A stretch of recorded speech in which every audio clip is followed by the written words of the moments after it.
సడన్గా ఒక 2 మాసాలుగా ఈ పైరసీ రాక్షసి మళ్ళీ తన పగని పైకి తీసి నాట్యం ఆడుతుంది.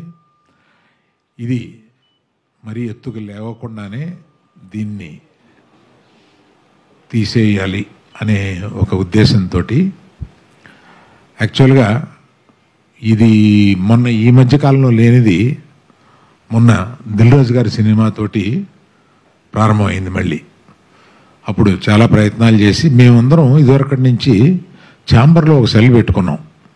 అంటే కంటిన్యూస్గా వచ్చిన పైరసీలు చిన్న అయినా పెద్ద అయినా ఏ సినిమాకైనా ఆ పైరసీలను డౌన్ చేయడం కోసం మేము ఇక్కడ కొంత అమౌంట్ పే చేస్తే ఇక్కడ ఆ సెల్లు అదే పని మీద ఉంటారన్నమాట పగలు రాత్రుళ్ళు.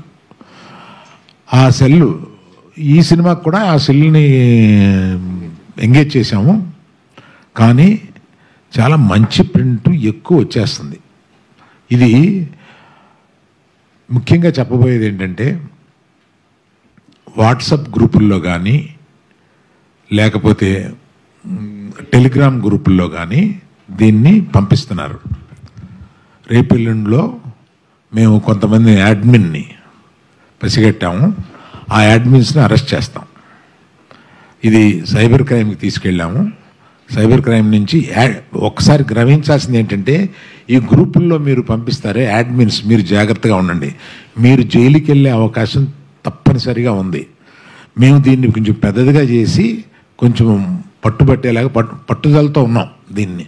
అందువల్ల హెచ్చరించడం ఏంటంటే ఇది ఒక క్రైమ్. ఈ మధ్య మర్చిపోయాము మనం, కానీ ఇది ఒక క్రైము. దీనికి ఒక ఇదివరకన్నా సైబర్ సెల్స్ చాలా బాగా పనిచేస్తున్నాయి. ఇదివరకు ఉన్నంత కష్టం కాదు, ఇప్పుడు పట్టుకోవడం కూడా కొంత తేలికైంది. అందువల్ల అందరికీ ఈ పర్టికులర్గా వాట్సాప్ అండ్ టెలిగ్రామ్ గ్రూప్లకి నా హెచ్చరిక, వాళ్ళ అడ్మిన్స్ జాగ్రత్తగా ఉండండి. మీరు పొరపాటున దీన్ని ఫార్వర్డ్ చేస్తే అడ్మిన్దే బాధ్యత అవుతుంది. అడ్మిన్ జైలుకి వెళ్ళే అవకాశాలు ఉన్నాయి. ఇలాగా కాకుండా కొన్ని వెబ్సైట్లు ఏదో తెలియక కుర్రోళ్ళు సరదా